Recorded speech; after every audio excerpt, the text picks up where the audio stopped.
Bwana Yesu Kristo asifiwe. Tunakuletea habari njema kuanzia mwezi wa 10.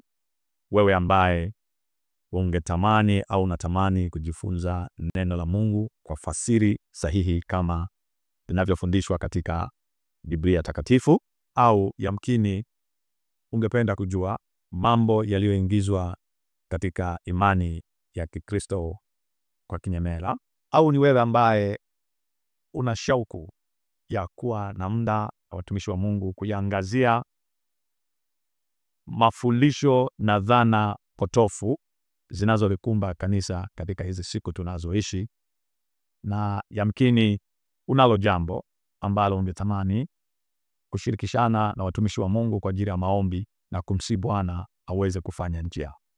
Basi kama ni wewe, yote hayo hapo niliyoyataja na kuhusu au mojawapo ya hayo, karibu sana katika kurasa zetu za mitandao ya kijamii kwa kipindi kizuri ambacho kinaanza kurushwa mwezi wa 10 mwaka 2025.